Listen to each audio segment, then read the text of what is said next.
Welcome everybody to our afternoon panel. It's been a fantastic conference so far. I'm so glad people are still hanging in after several hours. I think it shows it's a testament to the eagerness to talk about this, very important issue about accessibility in and for science fiction in the sci-fi community. So this session is focused on access, accessibility, bodies, and minds in SF.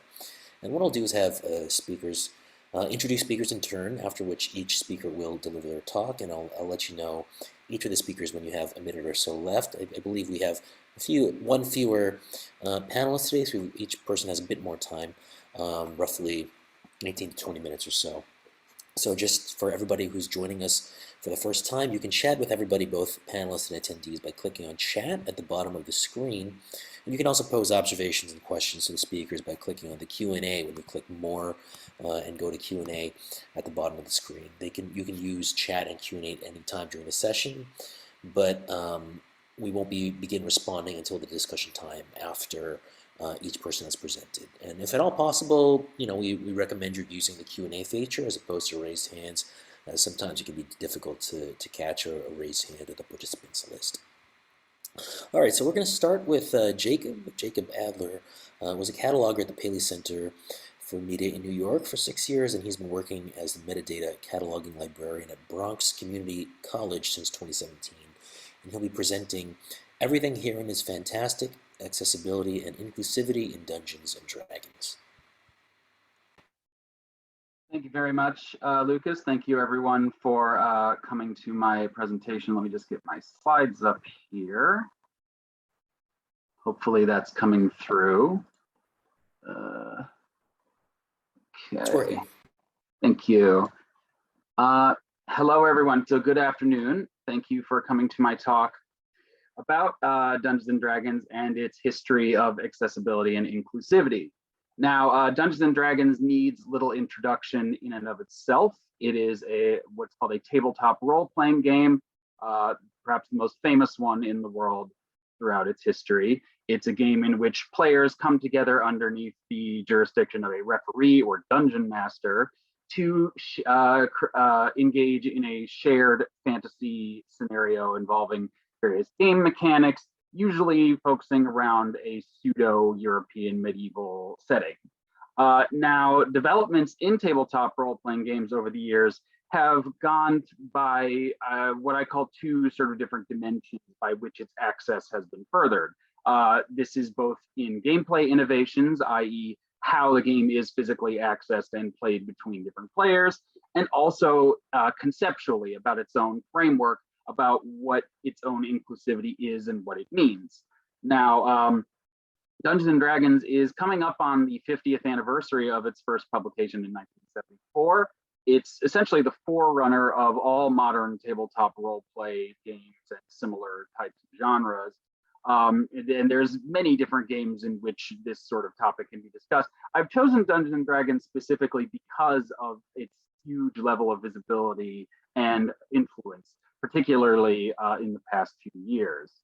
Now, when Dungeons and Dragons was first published in January 1974, it had a very community-oriented framework from a very beginning. The first run of it was only 1,000 copies, which sold out very quickly. And it was marked by a lot of exploration and experimentation by its player base. A player base which was a very specific niche of player. It was people that were automatically assumed to be already familiar with the conventions of war games, like the ones played by the developers of the game, and with specialized knowledge of the sort of systems and subculture that it kind of envisioned. I've included an excerpt from the original Dungeons and Dragons booklets. Curiously, it requires or recommends owning other games, one of which is published by a different publisher than TSR, the company that originally published it, because it was sort of oriented towards people that had this kind of familiarity already baked in. Now, the best surviving records that we have of a game in that time period comes from the Rithlondar campaign, which was based out of Michigan, It was run from about November 1975 to September 1977. I've included an excerpt of a list of players and their characters from the newsletter that was produced by this campaign. Now, it includes a lot of hallmarks of what we'll see about how the game was played back then. Contrary to sort of the popular opinion of having a small group of maybe 4 or 5 people clustered around a basement somewhere, early Dungeons and Dragons play was typified by these very large and long-running games that were often organized by clubs or bigger organizations. Later on, this style of campaign would come to be known as a West Marches style campaign. There would often be multiple different game masters forming kind of an extended network, all operating within the same game environment.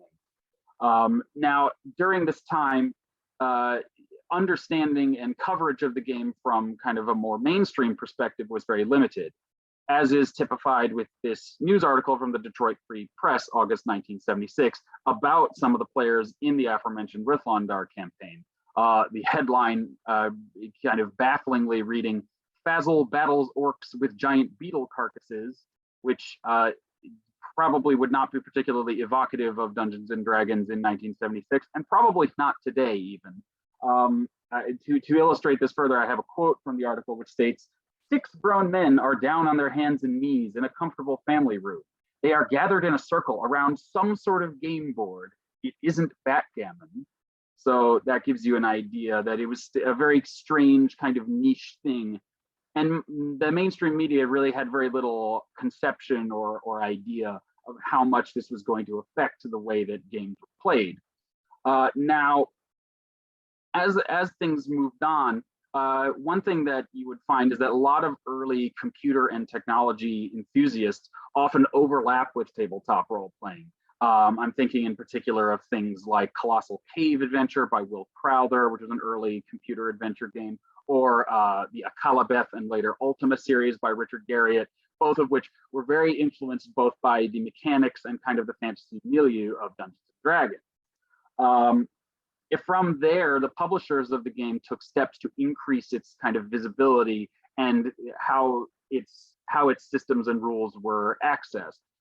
Over here, I have an example from 1996 when the Advanced Dungeons and Dragons rules were put on CD-ROM for the first time. Also around this time, you see an internet presence start to be built up. Now, this was done through a lot of the early information dissemination methods online, BBSs, Usenet, that sort of thing. It was done partially in response to attempts at file sharing and in some cases digital piracy of game materials. And so you see in this way the nascent beginnings of a community starting to shape how the game is interpreted and played in an online setting. This is especially noticeable in terms of the growth of online forums. I have a screenshot here of the front page of RPGNet, which is one of the longest still extant forums for this sort of thing. Not only were internet forums vital for discussions of the game, it also facilitated gameplay through forum posts. So it kind of created the groundwork for what we see happening, particularly in the last decade or so. There's been this massive proliferation of creating a truly simultaneous online game experience. On the left here, you'll see I have screenshots of services like Roll20, which was started in 2012, and Tabletop Simulator, which is from around 2016. Both of these had the goal of creating fully interactive environments through which players could exercise gameplay functions as if they were around a table. This includes, dice rollers and sheets and character tokens and things. A Tabletop Simulator goes the extra mile by having fully 3D interactive environment, trying to replicate, as the name suggests, a tabletop experience. In conjunction with this, the rise of kind of social media and much easier access to streaming media and things like that over the internet has created a cultural evolution of how the game is disseminated as well. Now, this ranges from amateur productions that are sort of more of a storytelling or rules discussion bent, up to very professionally produced content, such as the most visible example of which nowadays is the show Critical Role, which involves a lot of actors and internet personalities gathering together and recording their gameplay sessions, and in fact, contributing to gameplay content themselves. Now, as I said before, in addition to this sort of technological development, there has been a lot of cultural development about how the game presents itself and its player base. One example of the development that you can see in this case is about race. Now, the game uses race to sort of mean what we in our world would sort of term species, but it nevertheless carries with it certain biases over the courses of the game's history. Now, this manifests in a number of different ways. This includes things like game statistics.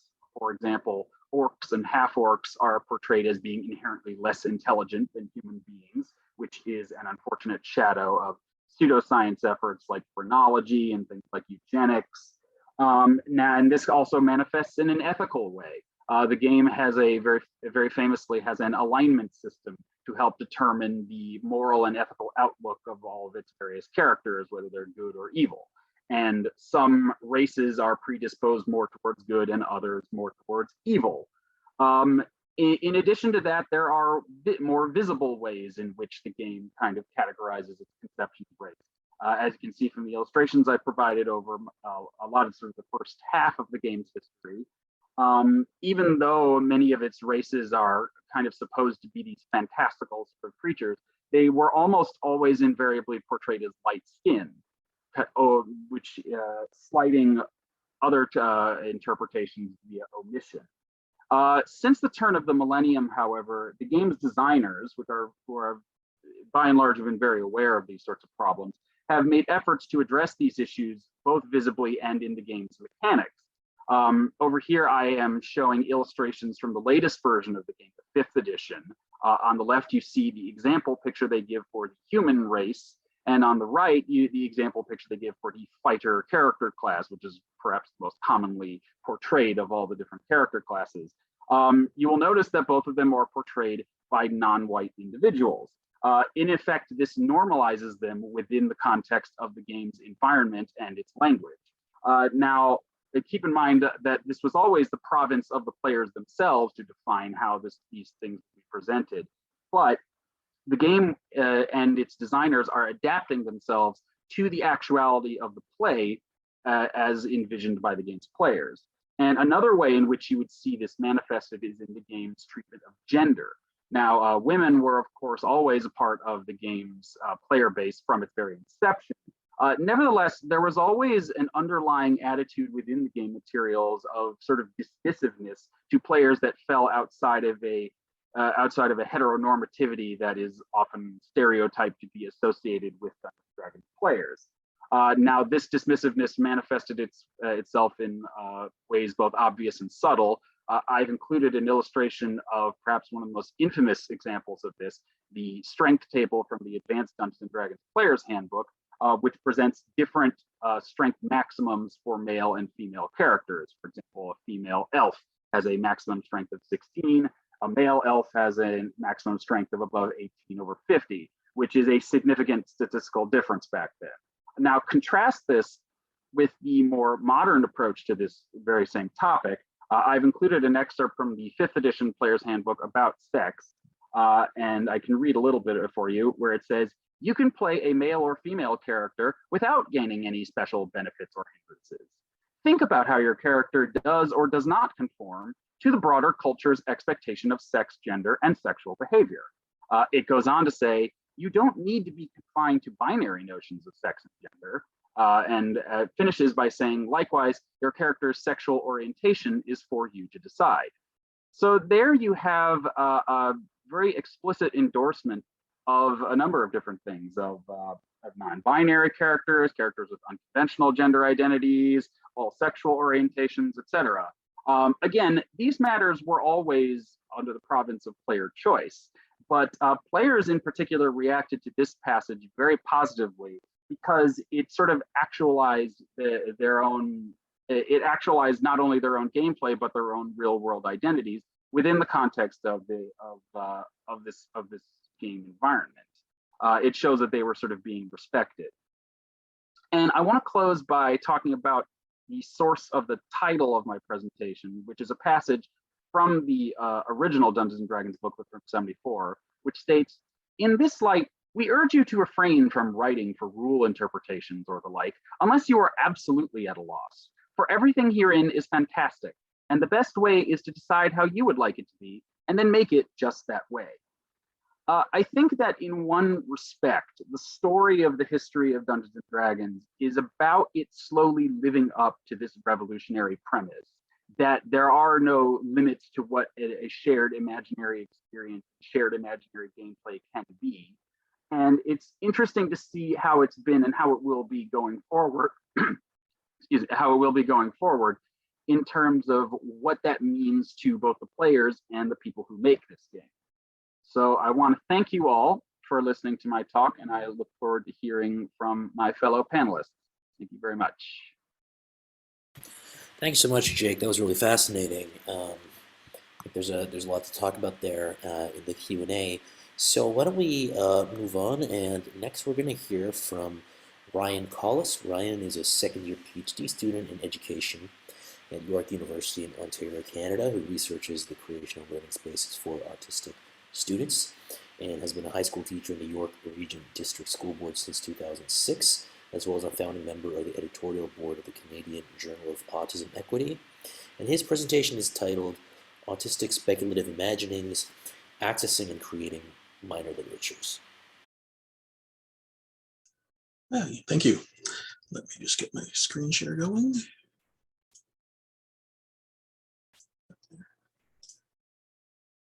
There we go. I can't actually see it, but I assume it is working.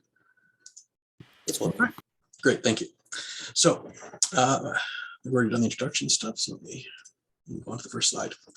So one of the defining elements of autism is communication difficulties, and the specific nature of those difficulties is unique to each individual, as is the extent to which they're disabled. And that's using the social model of disability that sees disability as something that's caused by a world that demands conformity. And so anyone who doesn't fit into that world is the struggles they have, that is how they become disabled. And in general, though, autistic authors are disadvantaged from accessing literary fields, including science fiction. Kawarka's 2020 paper noted that the difficulty autistic authors have in getting published by traditional means in science fiction often relies on and requiring to rely on specialist publishers or self-publishing. It does seem to be, there is a strong market for artistic autobiographies and memoirs, but these tend to be stories of perseverance despite odds that are what is often referred to in disability studies as disability porn. This is what there seems to be a market for, as opposed to stories more outside of that one category. And there's less autistic representation among authors of fiction than statistically you would expect. We've all seen that academic assessment of autistic authors is usually less positive than their peers. And such difficulties could conceivably prevent the access of autistic authors into science fiction. Autistic authors also experience writing challenges in transcription and text generation, as well as high variability in writing performance connected to their cognitive, language, and social cognition or attention abilities. The things that we categorize as the features of autism tend to be the things that would make it difficult to write in the conventional sense. And that becomes a problem when we're looking at access.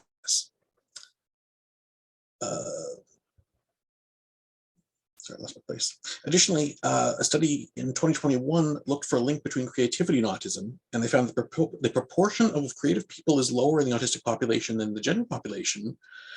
And while autistic creatives exhibit marked inhibition of fluency and flexibility, they show good levels of elaboration and higher levels of originality than the control group.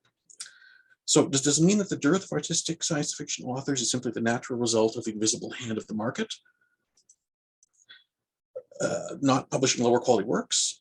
In this paper, I will argue that some autistic authors employ a form of minor literature that can build new communities around their unique way of thinking and offer new insights to science fiction. I'm going to build on two concepts. The first is Deleuze and Guattari's minor literature, and the second is the concept of slow processing. Benisma, 1994, explains Deleuze and Guattari's idea of a minor literature as one that radically throws open the question of literature to the forces and differences of class, race, language, or gender that run through it. It's not a literature written in a minority language, but instead the result of a minority using the majority language to show the differences between what the state wants them to be and what they themselves want to experiment with. And the language of a minor literature is deterritorialized, political, and collectivist. By its nature, a minor literature is the product of a mind that works in a different way than the accepted majority. The second concept is that of slow processing. Barbara Stetson in 2014 proposed this term to describe a cognitive approach that takes longer than typical to sort information. Similar to the double empathy problem Milton 2012 presents, and I'll come to that in a few minutes, those who use slow processing never fit in with those who do not. In the case of autistic people, because their brains develop at different rates and in different ways than the majority norm, they're often treated as strangers, outsiders, and aliens. This difference in neurology is not inherently negative according to the neurodiversity movement, but it is different. And just as there is diversity of human bodies, so too is there diversity of minds. And just like there's a majority kind of body that the world is designed to accept, so too there is a majority kind of mind, which we refer to as the neurotypical. The slow and slow processing is relative to the speed at which a neurotypical mind can complete a given processing task. So we say that autistics and other wielders of neurodivergent brains might process the same information in alternate ways and thus interpret it differently.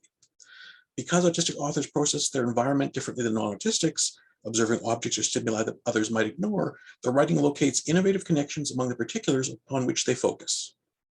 What happens when these two concepts intersect in the form of an autistic author? Well, first, the negative. There's going to be a distance between those who use slow processing and those who do not. Those who do, this narrow minority, never quite fit in with the majority. And this is a bidirectional problem. Each side has difficulty understanding the other, but we only require one side, or we only pathologize one side if they do not try to change their way of thinking to match the majority. Milton referred to this as the double empathy problem, the fact that this is a difficulty in understanding coming from both sides. In written work, this presents itself as a difficulty for neurotypical readers of works written by neurodivergent authors.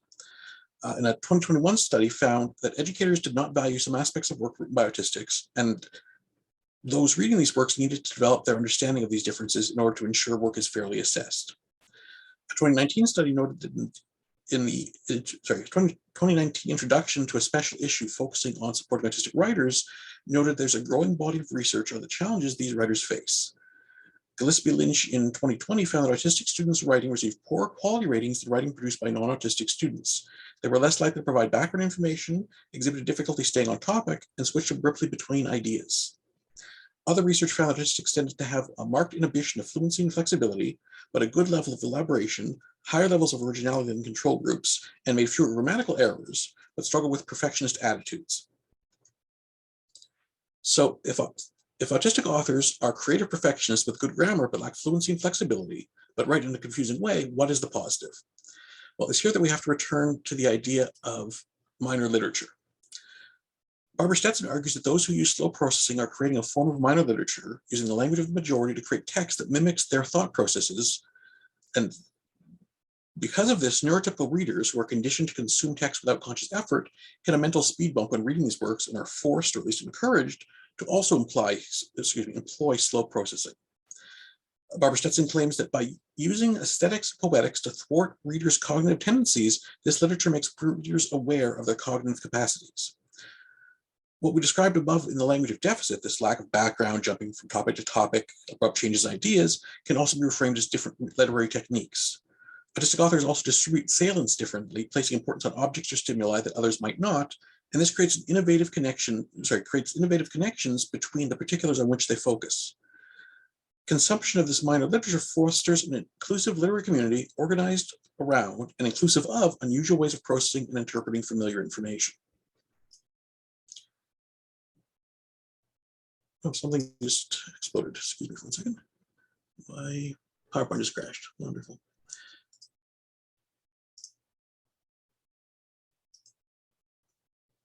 Apologies.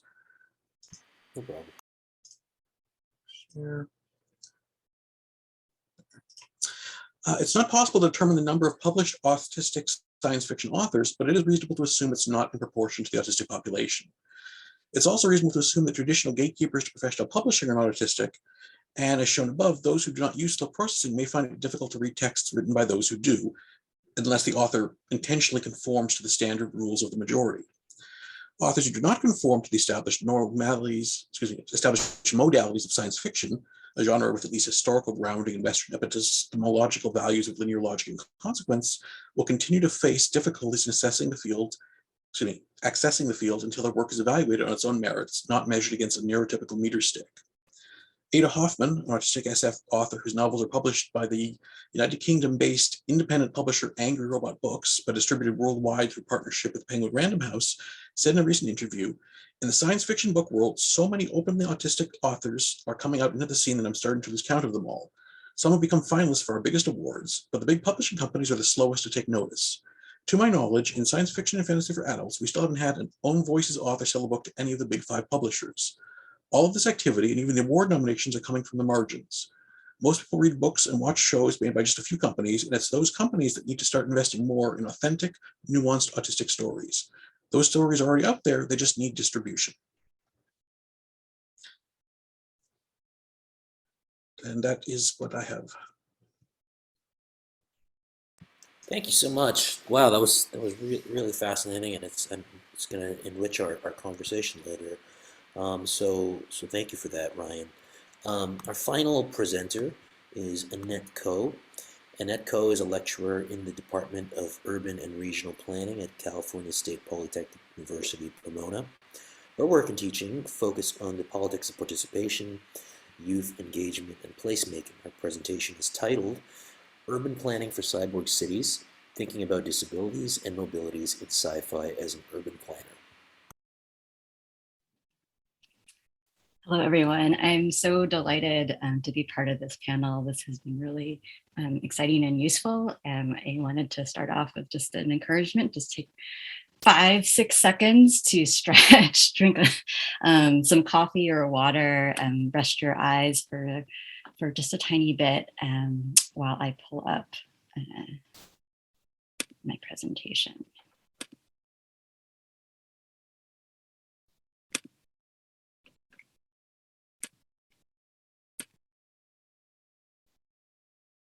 Let me see if I can get that to do full screen as well.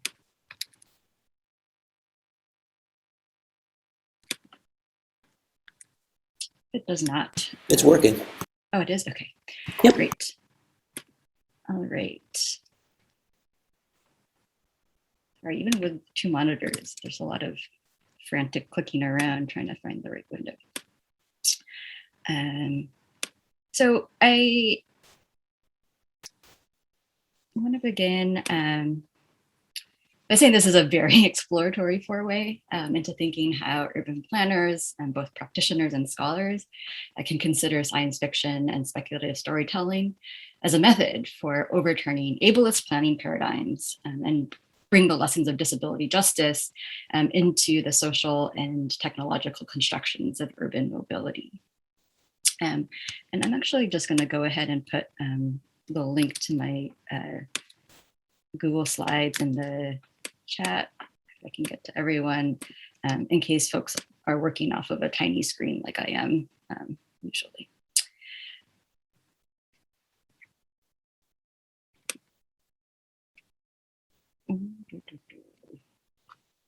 Sorry, there we go. So I've structured the talk as follows, using concepts I have learned from writers and organizers for disability justice. I begin with a critique of how mobility has, as a concept, been operationalized in urban planning. Next, I frame how ableism, both explicit and implicit, permeate speculative visions of mobility, including the focus on technology as a solution. Here I adopt Liz Jackson's concept of a disability dongle to help me think through this. Then I look at examples of contemporary science fiction that embody the ideas that the future is accessible and that access is love, which is a practice / concept created by Alice Wong, Mia Mingus, and Sandy Ho.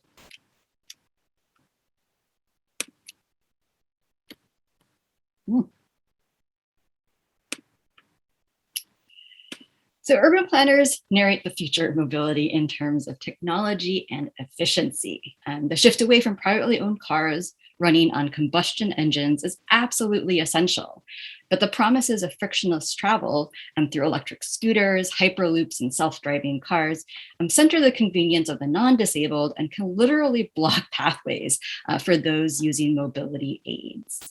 Accessibility is too often an afterthought in transportation planning. Advocates for disability rights and justice have had to advocate for wheelchair accessible public transit and continue to push ride-hailing companies like Uber to improve accessibility.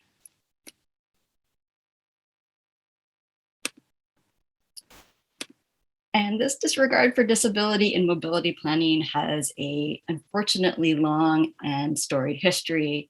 And the photo here is from 1970 protest in Denver, Colorado of disability activists from the group ADAPT, pushing the local transportation authority to make wheelchair lifts, put them actually in the buses.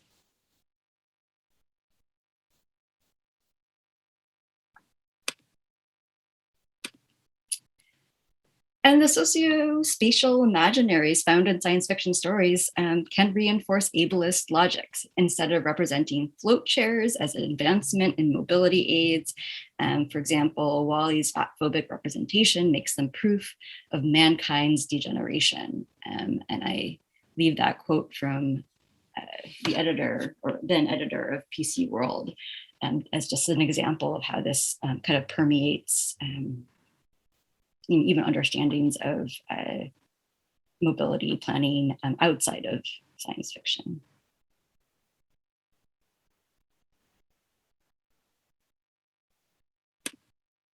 One day I will figure out how to do this seamlessly. Sorry, everybody. And even in creative projects that try to address equity and social justice and the future of mobility are still limited by ableist assumptions. This is a book that was put out actually quite a few years back now, called The Car in 2035, Mobility Planning for the Near Future. And they have two stories, kind of scenarios that they've written, one sort of in a higher income area in LA County and one in a lower income area. And these two quotes are taken from them. So 2 senior citizens on personal mobility chairs were up to behind the group at the crosswalk. The scooter sense that they are not in a dedicated mobility lane, so a low bell alerts the kids on the sidewalk that they are approaching. And then the second example, it reads, a large number of elderly people on the sidewalk are on scooters, and several people have Honda walk assisters on their legs. And, sort of implicitly here is that the only people who would need mobility aids are elderly people. So I think, even in these attempts to kind of think through, thoughtfully and sort of with an eye towards justice, sort of ableist assumptions still undergird urban planning thinking. So designer Liz Jackson's concept of disability dongle helps us think through the ableist, if enthusiastic, kind of projects of urban planners and urban designers. Liz Jackson calls this a well-intended and elegant yet useless solution to a problem we never knew we had. And that, this ends up being kind of a design competition brief that comes up with a, well sort of flashy idea that's heralded on social media or in the design blogs, and that doesn't actually integrate or center the lived experiences of folks with disabilities. The screenshot on the right is from a Twitter feed of Wheeler Dax, and pointing out, and if you go to the URL that I sent, you can actually click on and watch the video of a kind of exoskeleton assistive mobility device, and they sort of point out that this is actually ridiculous. Can we just install some bleeping ramps already? So what could we do to imagine an actually accessible future? I wanted to just give an example of how bicycling is being thought of and through speculative lenses. The quote here is from a study in the Disability Journal, looking at bicycling, right, as an accessibility technology, and that, you know, this sort of idea of multiple, I mean, I think now it's like 2-century-old technology being as part of the future of accessibility is also ably illustrated in the Bikes in Space series that's edited by LA Blue. You know, lots of very cool anthologies.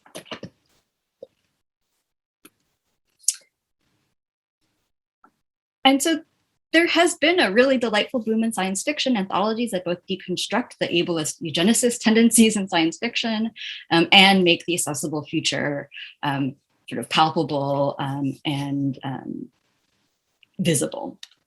And I wanted to kind of give the quote from the Accessing the Future, which is, sorry about that, that in kind of their call for submissions, you know, they were asking for folks to kind of imagine the accessible future, and that, you know, of the submissions they got, the narratives that spoke most saliently to disability and disabled peoples in the future went beyond the mere rejection of, quote, technology as a cure, a common trope we explicitly sought to avoid. And instead, the stories we loved were the most were thinking through the limitations of technological or pharmacological fixes, also in scare quotes.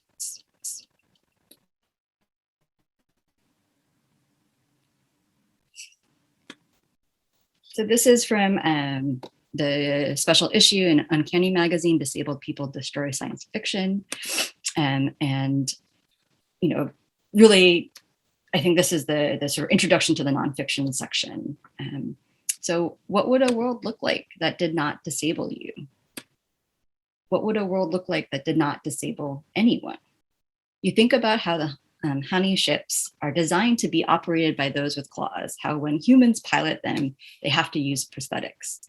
You think about disability as a product of our society and environment, the implication that different societies would disable different people in different ways or not at all. So, and, you know, here Andy Buchanan sort of writes a whole kind of essay really thinking through examples of you know, accessibility in science fiction and you know, how it has or has not been kind of integrated into science fiction stories and both, you know, novel and TV.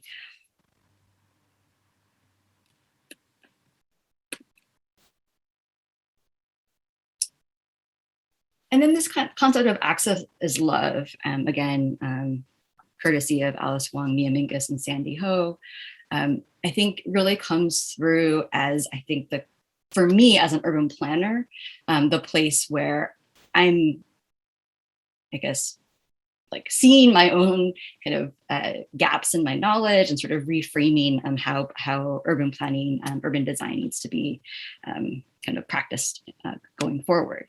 And so this is from the essay, Radical Disability Politics, which was really just a roundtable by multiple disability justice advocates and writers and scholars. And the quote goes, "Radical disability politics and practices allow us to interrupt violent and damaging ideologies about bodies, difference, vulnerability, and power. One of the most useful gifts radical disability organizing offers is practice and skill in thinking about and incorporating needs and care into everything we do." And a beautiful example of this is in the Wayfarer series by Becky Chambers. And I just wanted to kind of give this example. So in The Galaxy and the Ground Within, you know, the premise is that there's this sort of spaceport hub, you know, kind of a low rent, I guess, like rest stop, and yet the sort of, you know, the person who's in charge of this is really thinking about access kind of from the ground up. And so, you know, this idea that how they've designed everything from the color palette they use, so the Aeolians, you know, communicate using color, right? Not sort of speech, audible speech. So, you know, any colors can be sort of felt as yelling, you know, thinking about the Harmagians who are, you know, what if the imperial aggressors in the universe had sort of the embodiment of giant slugs. So, you know, the Harmagians need cart access everywhere. And then, you know, again, like thinking about sort of different needs in terms of temperature and humidity, et cetera. So just read the last bit of this quote. It wasn't perfect, but it would make most people happy. Rovig had the feeling that that was the underlying aim with everything in this place. So, you know, these examples of accessibility, of access as love, as a verb, is really, I think, instructive. And I am excited, you know, as a teacher to kind of bring these more and more into my curriculum for us to be able to kind of get away from ableist assumptions that sort of, again, like the sort of default able-bodied male kind of middle class version of the public that is often centered in urban planning. Thank you so much. Thank you, Annette, and thank you to the presenters. I think we have a really fascinating array of subtopics on accessibility to draw on in our discussion, and because we only have 3 presenters, we have a little bit more time for this conversation. So first up, I believe Robert asked a question about the preferences of autistic readers, and Ryan, I see that you helpfully provided a study concerning reading habits of autistic adults. Do you have anything more that you'd like to add to that? Sure. So I've seen, that's the only one I happen to have in my Zotero that I know I've run across recently. I've seen a number of older ones that claim that autistic people would only read nonfiction and they had issues with fiction, but that seemed to be a parent preference survey sort of research deal. And it's one of those things where if the parents are only buying them that kind of book, then that's what they're reading. And so I always have issues with other people answering these kinds of survey questions. From what I've seen of any study where they've actually involved autistic readers, there doesn't seem to be that nonfiction only preference. As far as subgenres within that, I don't think I've seen any specific studies, though they do tend to skew towards science fiction because they do tend to skew towards science. And again, the whole stereotypical thing that autistic people are inherently science, math, nerdy, geeky types, which, you know, there's a certain grain of truth to, but that's not necessarily the only type. So I can't say for sure, but I do believe there is some research somewhere that does show there is no preference or no preference against fiction, and probably some limited preference towards science fiction and fantasy. Great. Does anybody have any other questions? All that I would say is that Ryan, I was very interested in your presentation, particularly since I am also on the autism spectrum and I'm also trying to write a fantasy novel. So I felt it had a particular relevance to my interest, and so I was wondering in that regard, has there been sort of a proposed, and maybe this is something that was sort of brought up obliquely, but has there been sort of a proposed, I don't want to say solution, but I maybe approach to the marketability of fiction written by authors on the autism spectrum? In particular, I'm thinking because there's been a lot of different in media portrayals of individuals on the autism spectrum, and it's sort of been all over the place, both positive and unfortunately often very negative. So I don't know if there's sort of a way to frame it in a way that is not, you know, too self-serving, but kind of furthers the idea that it can be a sort of what you call a minor literature of its own. Well, so what I found really interesting was I tried searching for any autistic science fiction authors to see if I could find anything to use when I was doing the research. And other than that one interview with Ada Hoffman, which apparently is a pen name, I don't think I have her actual name on there, which was her saying that, like, even she had to go through the specialist publication route, and she doesn't, you know, and she's got her fingers far deeper into the pie than I do, and she doesn't even know of any, you know, of the major publishers having purchased autistic works in science fiction. It does seem like, people are quite happy to read about our lives when it's, look at all the adversity I overcame and I managed to get better and made my parents proud of me. Those kind of works seem to be the kind that publishers are looking for. And so, her example is basically either you write the way everyone else writes, in which case you lose that uniqueness, or you write the way your mind works. And again, even the way our presentations went, right? We had slides up that weren't what we were necessarily reading, because I assume, when I watch a presentation, if the slide matches the speaker, I get bored. Whereas the slide's something different, my mind is busy. And even that's part of that whole different way of processing things. And so when you get into what they were talking about with like lack of background information and jumping around subjects, that's the way our minds tend to work. And clearly there's a market for that. So what was that movie about the dreams, the Inception, right? People love that movie because it was all completely different way of thinking. So in theory, there should be a market for authors who write differently. The trick is always, like it is with trying to get a movie made, is getting the people with the money to believe that there's a market for, we saw that with Black Panther, right? There's no market for a movie with a Black lead audience, and then that movie made money. There's no lead for a movie with an Asian audience, and then Crazy Rich Asians made money.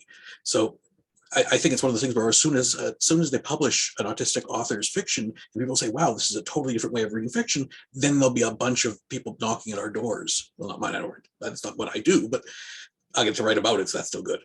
But I think until someone breaks down the wall, I think it's going to be the same issue where there's a market for it, because these people who are going through the smaller publishers are getting, the people are reading their books, but the larger publishers aren't moving quickly.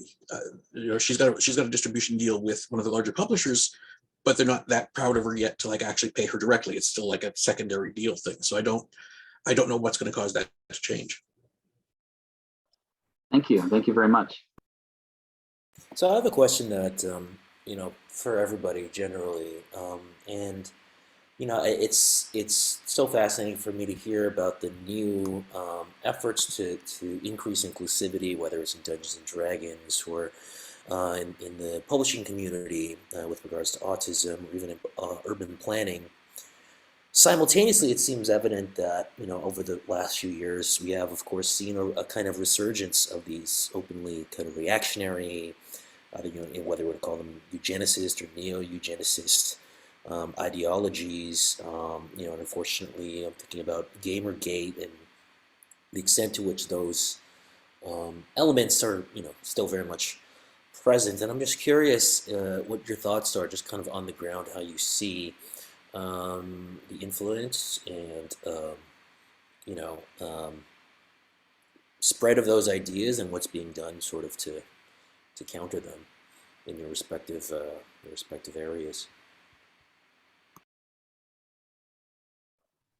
I will say that in terms of as that relates to kind of a gaming field, it's not so much I feel that these kind of reactionary viewpoints are new necessarily. Certainly they're not. I think that the only thing that's really different about the modern day is the speed with which they can be disseminated and kind of brought out into the open. It's interesting because back in the days, like in the 70s and 80s, when the tabletop role-playing field was just starting up, it was sort of like arguments were being played out in slow motion. It was mostly people submitting things to fanzines. Fanzines are really crucial to the early spread of these types of games. And then you had people kind of sort of calling each other out for supposed copyright infringement.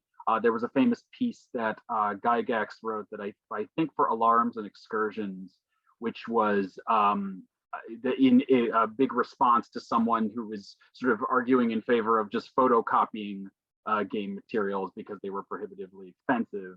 And sort of the argument they were saying was like, how much could it possibly cost to print this stuff anyway? Da, da, da. And then there was a response to that, and there's responses to the responses, but these were things that would happen over a period of months or weeks or sometimes even years, and they were used to that kind of pace. I think that with the ease, again, this is I suppose very relevant as a field of access. The ease with which people can voice their opinions or form movements or dissolve movements is really quite astonishing. And I think it even happens too fast for people to kind of understand what they are until after the fact. Certainly, we've seen that in the past few years with, I know you mentioned the Gamergate thing. My impression is that there's a lot of sort of associated effects with that that's kind of still ongoing. That's the thing about modern media, is that the stories are over quick, but they always lead to more stories, and so it's always this kind of ever evolving continuum that's sort of because what's that old metaphor about, like the rate of technological evolution is like ping pong balls being fired at you, and then eventually it'll go too fast for you to catch all of them. I feel like we're in one respect, we're in that kind of field, that kind of environment now. And so it's going to be interesting to see how thinking shifts in response to that sort of, to the rapidity with which it is disseminated. Can I jump in? So I think one of the things that comes to mind when you bring up sort of the eugenicist or neo-eugenicist is the prevalence of dystopian fiction, right? It's easier for us to imagine the end of the world than it is to imagine the end of capitalism. And so I think specifically around kind of climate change and these stories, I think it was the documentary Fire and Ice, or there's like a zillion climate change documentaries, but a lot of them have this sort of doom and gloom climate refugees, right? And so all of the experts are white men, and then they show sort of anonymous, voiceless brown men, and women and children in refugee camps. And so there's this kind of imaginary of climate change where you have the victimized kind of countries and people of color and the kind of the need to protect your borders, right? So the rise of eco-fascism, for example, in Europe has been particularly pronounced, but is also present in, I think, the continental North America.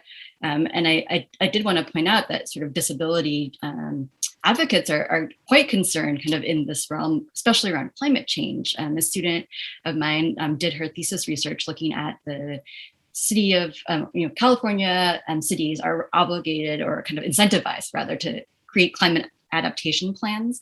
And of the ones that she surveyed, only one, city of Santa Monica, actually explicitly included disability rights kind of in the planning process of that climate adaptation plan. So I think there's sort of that disturbing, like, we're thinking of climate change as a threat multiplier, right? The sort of like military, national interest version of, the future of the climate change crisis.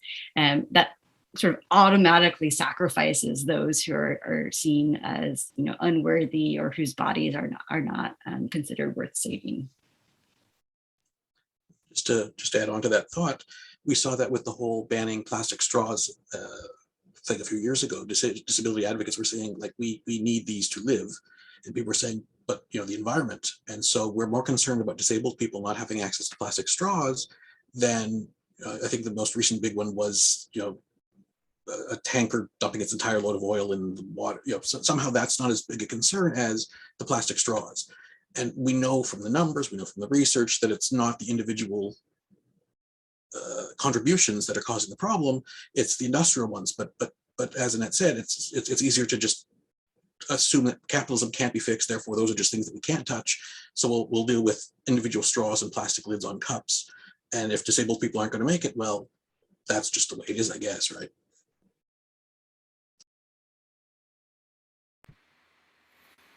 Yeah.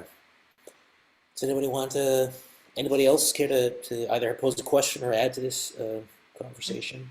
I just got a quick comment, maybe get some thoughts from Annette. As you're talking, Annette, I was thinking about Dean Kamen when he invented the Segway. And before the big reveal, he got millionaires and billionaires like Steve Jobs and Jeff Bezos to see it before the public, and they would come out of the curtains parted and they walked out, and they're saying this is going to revolutionize cities. And it's this idea is like, there's so many people that have mobility issues and need cities to support them to just to make it livable for everyone, that it takes this weird, wacky invention in order to get people to even consider it. And of course, those changes haven't come into effect yet, not on the scale like what they had predicted at that time. Any thoughts on that? I mean, we love the technological fix as opposed to the political and the social fix. And I think, it's a lot easier to get venture capital to pour into a project like Segway or all those electric scooters. I really just tore my hair out when, planners are like, oh, it's the future of micromobility. This will fix everything. And, again, like not actually considering that, well, did you have people who are really, already working on this issue around mobility and accessibility sort of at the center of this development conversation? I mean, I think I really sort of recommend people go and check out Liz Jackson and associated scholars' work, because it's, looking at sort of how, the disability dongle, I mean, I have a sort of maybe unfair hatred of Segway because I lived in a tourist city, Honolulu, where they would sort of like cruise along and like push me off sidewalks. But I do think that the sort of technological solution both sort of opens that doorway to people like, oh yeah, a wheelchair couldn't get up these stairs. But then that push to be like, well, we should have this like very expensive robot contraption that could climb up the wheelchair by itself, as opposed to let's build a ramp.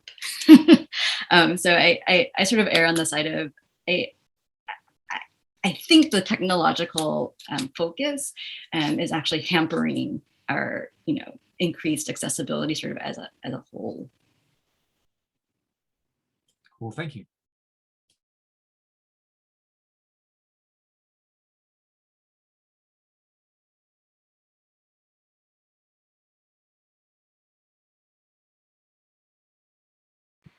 Anybody else? We have a bit of time.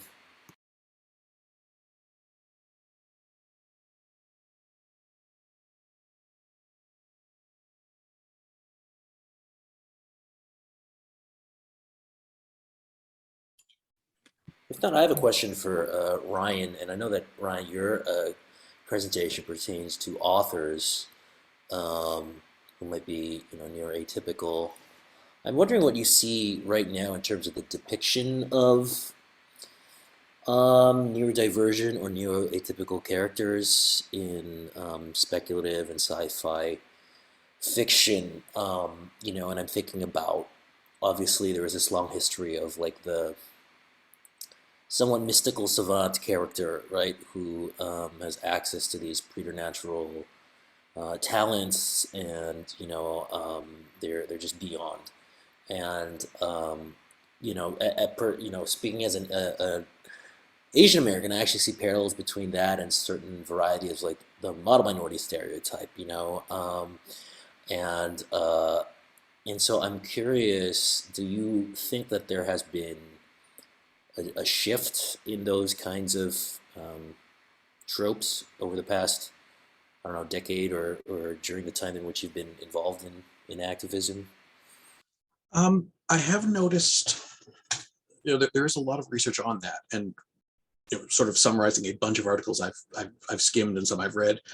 That definitely was a theme for a long time. The idea of the autistic supercomputer Data / Spock sort of character, and what I've seen in some of the more recent papers is that they appreciate that that authors are trying to get away from that, but they still see it as, they still prefer to see own voice characters. And I haven't read much of that. So this was some of the research I've done very recently. So some of those books I put onto my wish list for the next time I order books. I haven't read these yet, and I can throw a couple of them into the chat afterwards. But these were autistic characters in books written by autistic authors, and so this is obviously the gold standard. But they do say they being people who put a lot more time to this than I have, say there has been an improvement over the purely analytical, pure emotionless, robotic, savant savior style, which exactly was the very standard for a long time, whether what it was specified or just he's not autistic, he's a Vulcan. He's not autistic, he's a robot, an android. So we are seeing more depth in these characters, but it's still generally focused on white males because the focus is always on white males, but especially with autism, the bulk of the research was done on white males of a certain social class, and so that's the default depiction. And so now they're a little bit more fleshed out, but we still have, at the heart, they don't have any of the downsides to autism. They don't have the social anxiety. They don't have the the need for their routines not to be disturbed. So we're still seeing sort of a partial impression of what an autistic character would look like in those situations, and they're better, but they're still not all the way there.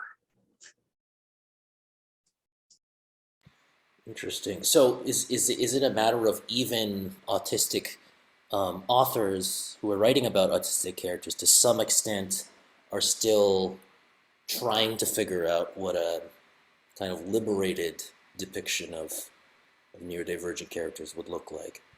I think that could be it. It's because again, it's a speculative thing, right? Someone once posted on Twitter, "What would autism look like without the trauma?"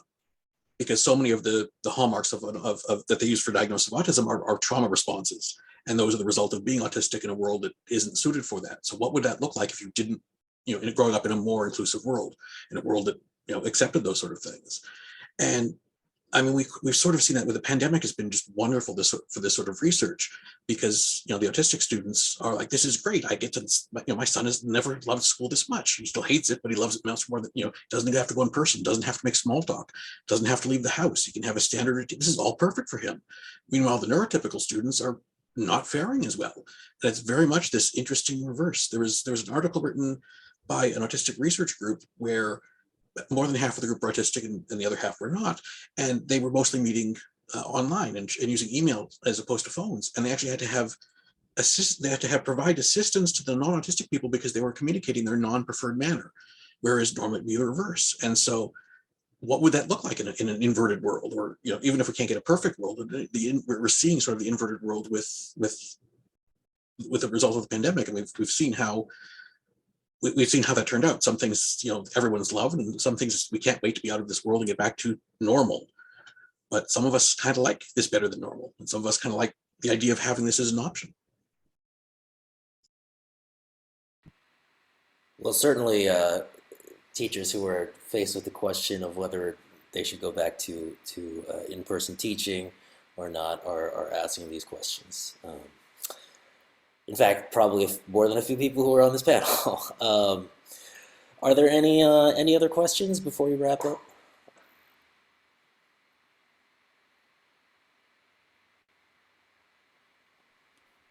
All right, so I guess we're a bit ahead of schedule, but thank you so much to all of our panelists for these really enriching and thought-provoking presentations. We're going to take, I guess, like a 5 to 10 minute break. And then I believe the next event is really exciting, the Analog Writers Panel and the Analog Emerging Black Voices Award, moderated by Emily Hockaday. So you definitely don't want to miss that. So thanks again to all of our panelists, and we'll see you soon. Thank you so much.